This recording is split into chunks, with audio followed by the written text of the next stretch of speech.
घमंड या अहंकार का आना मतलब व्यक्ति का विनाश की तरफ अग्रसर होना।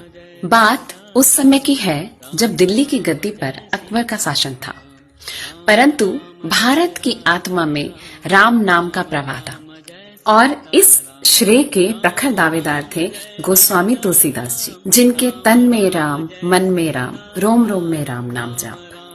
उनकी ख्याति सम्राट अकबर के कानों तक पहुंची कि वह एक चमत्कारी संत है।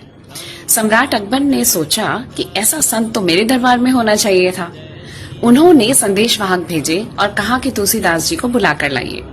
तुलसीदास जी ने बहुत ही विनम्रता से कहा कि मैं किसी राजा के दरबार में नहीं जाता, मैं केवल राम के चरणों में बैठता हूँ।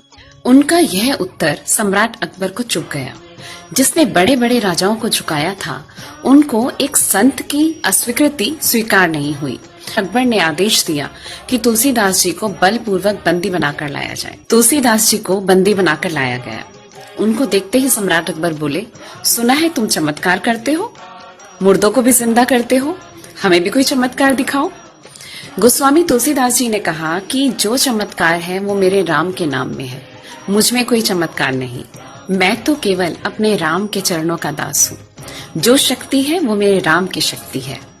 उनका यह उत्तर सुनकर अकबर को बहुत क्रोध आया।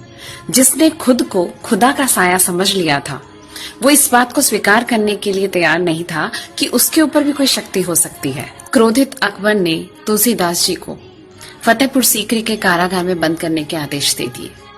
अंधेरी कोठरी, हाथों में बेड़ियां, किंतु उनका मन पूरी तरह शांत। जहां एक साधारण मनुष्य धीरज खो बैठता, वहीं तुलसीदास जी ने अपने मन में राम नाम का दीपक जला लिया और उसी कारागार में उनके हृदय से एक बहुत ही अद्भुत रचना का प्रवाह हुआ और वह थी हनुमान चालीसा। कहा जाता है कि प्रतिदिन तुलसीदास जी एक चौपाई लिखा करते थे। मंत्रों का उच्चारण पूरे कारागार में फैल गया। राम नाम का कंपन वातावरण में था और जैसे जैसे हनुमान चालीसा पूर्ण होने लगी, वैसे ही वैसे अद्भुत घटनाएं फतेहपुर सीकरी में घटने लगी। एक दिन अनगिनत बंदर फतेहपुर सीकरी में प्रवेश कर गए। छतों पर, महल में, सैनिकों के बीच बंदरों ने हड़कंप मचा दिया। किसी के वश में नहीं, कुछ भी नहीं।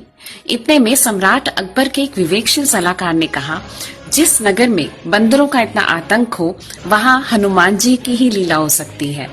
हो न हो किसी संत का अपमान हुआ है। उस दिन पहली बार सम्राट अकबर के घमंड पर डर का साया छाया। उस दिन उसको एहसास हुआ कि जिस व्यक्ति को उसने कारागार में बंद करवाया है, वो कोई साधारण संत नहीं है। गोस्वामी तुलसीदास जी को कारागार से मुक्त किया गया। जैसे ही उनको मुक्त किया गया, बंदरों ने नगर को मुक्त कर दिया और वह शांति के साथ चले गए। ना कोई युद्ध, ना कोई रक्तपात, केवल राम नाम के जाप की विजय। सम्राट अकबर स्तब्ध था। उस दिन उसे समझ आया कि सत्ता तलवार से चलती है, किंतु संसार भक्ति की शक्ति से चलता है। हनुमान चालीसा पूर्ण हो चुकी थी और उसी के साथ यह सत्य भी स्थापित हो चुका था कि जो राम का दास है, उसे कोई बांध नहीं सकता।